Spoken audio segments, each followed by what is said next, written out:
இன்றே டவுன்லோட் செய்து உங்கள் ஃபேவரட் ஷோக்களை என்ஜாய் பண்ணுங்க. என் பேரனை உன்னால ஒன்னும் செய்ய முடியாது, செஞ்சிருக்கவும் மாட்டேன். அந்த ஆளு உன் பேச்சை கேட்டு என்கிட்ட வந்து பொய் சொல்லியிருக்கான், கத்தியால குத்திட்டாங்கன்னு. அப்படிதானே? ஆமா, பொய் சொல்லிதான் உன்னை வர வச்ச. என்ன உன்னால என்ன பண்ண முடியும் சொல்லு? ஏய், ஒழுங்கு மரியாதையா வந்த வழியே திரும்பி போயிடு.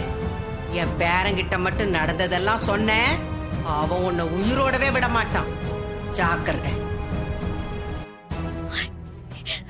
பாட்டி போய் ரொம்ப நேரம் ஆச்சே, இன்னும் ஆளு காணுமே. போன இடத்துல ஏதாவது பிரச்சனையா?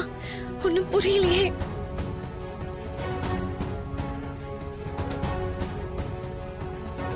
அவன் என் உயிர் எடுக்கிறது இருக்கட்டும், நீ இப்படி தனியா வந்து மாட்டிக்கிட்டியே.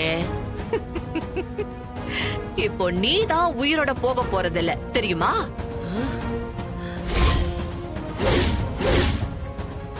ஏ காளியம்மா, எனக்கு மட்டும் ஏதாவது ஆச்சு, என் பேரன் உன்னை சும்மாவே விட மாட்டான். வழிய விடு. என்ன உன் பேரை என்ன பெரிய கொம்பனா? உன்னை போட்டு தள்ளுனா அவன் என்ன பண்றான்னு தான் பாப்போமே. இத பாரு காளியம்மா, வீணா பிரச்சனை பண்ணாத. போயிடு, வந்த வழியே திரும்பி போயிடு. இந்த கும்பாபிஷேகம் நடக்காம இருக்க உன் மகனை தான் போட்டு தள்ளணும்னு நினைச்சேன். ஆனா நீ இப்ப குறுக்க வந்து மாட்டிக்கிட்டியே.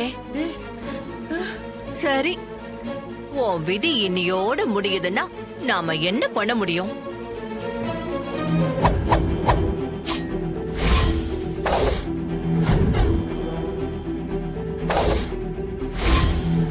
வேண்டாம் காளியம்மா, வேண்டாம். போயிடு. ரொம்ப வீணா விலை கொடுத்து வாங்காத, போயிடு. காளிமா வேண்டாம், சொன்னா கேளு. ஏய் கிழவி, சும்மா தொண தொணன்னு பேசிக்கிட்டு இருக்காத, நிம்மதியா போய் சேரு.